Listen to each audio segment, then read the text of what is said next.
stop and frisk, stop and frisk, stop and frisk. Eye for an eye leaves everyone blind, but I'm tired of losing mine. Another child dies, another child beat by the cop who walked the beat for arrest so he can meet. The scapegoating of the Muslim American community is making us less safe, and in fact is alienating the Muslim American community. In December, the voices of 34 members of Congress joined over 115 community and nonprofit groups demanding that the Department of Justice investigate these terrible allegations of domestic spying against our fellow residents. I always remember this, and that is the lessons of the past. During World War II, over 120,000 Japanese Americans were ripped from their homes and livelihoods when they were forced into isolated internment camps across this country. What was the cause? Hysteria and scapegoating. And yet, today, we know that not a single case of espionage was ever proven. Back then, there were not enough voices to stand up in opposition. Today, we're here to have those voices that will say no to this, and we want to tell the NYPD this is wrong. Thank you, Judy. Thank you. Who are also been in the foreground as far as the civil rights movement and the civil rights organizations and the legal aid societies of the world, standing together to say that we are one. And that's what other things I think in on this. If you look at the diversity of the individuals that are standing here, you see the diversity that means that we are one people. We love this country, and because we love this country, we cannot allow the individual rights of our young people, of Muslims, of Asians, of Hispanics to be violated. So we're going to be one, and we're going to do this together. In a long, long time, except I like the time like Tony said, indicates how serious we take this issue.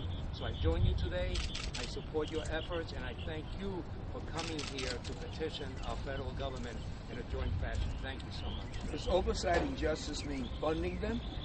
I didn't want to say it that way. I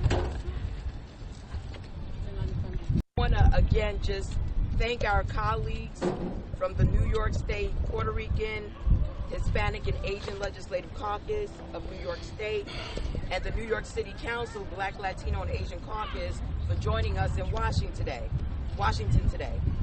I'd also like to thank the advocacy groups who are here today, especially the NYCLU, who has worked tirelessly on advocating and educating all levels of government in our communities on the abuse of stop and frisk, how to mitigate the effects and steps necessary to reform the practice.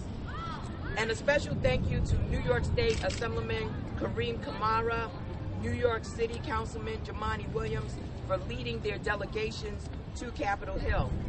They have come to Capitol Hill to educate members of Congress on the NYPD's abuse of the stop and frisk practices, highlight the deleterious effects it is having on minority and religious communities within New York City.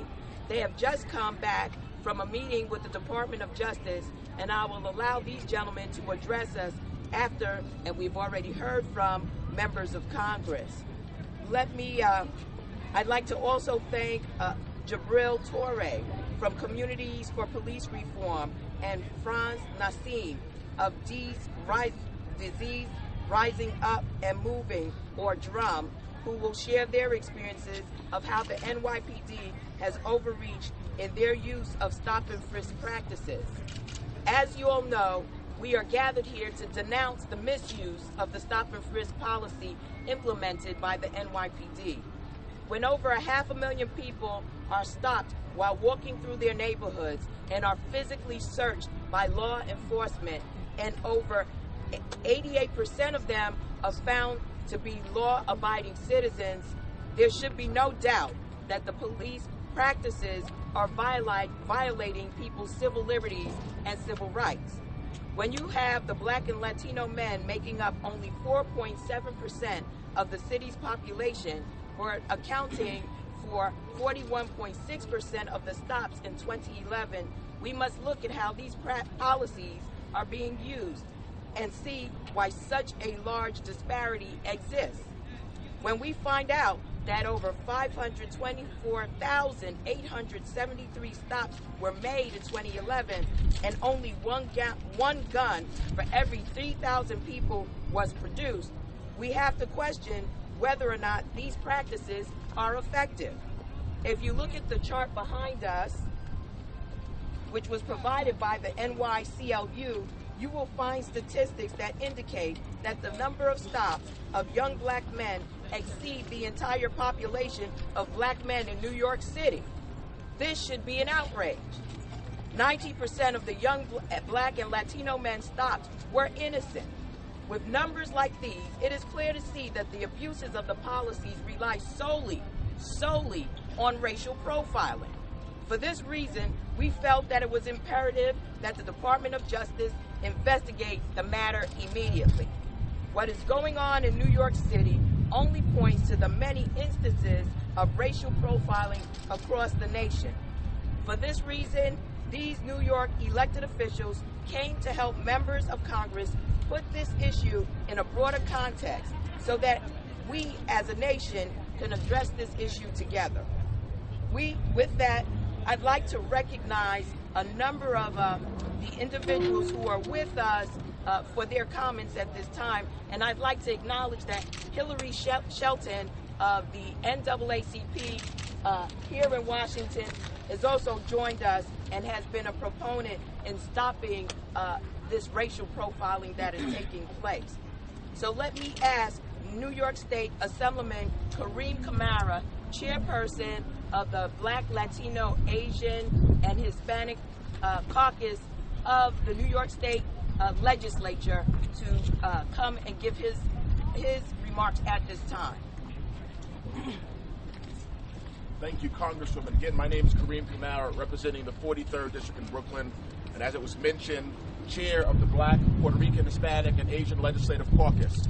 We have caucus members with us today, Senators Adriano Espaillat, Kevin Parker, Bill Perkins, Assemblyman Nick Perry, individuals whom we will hear from in a short while.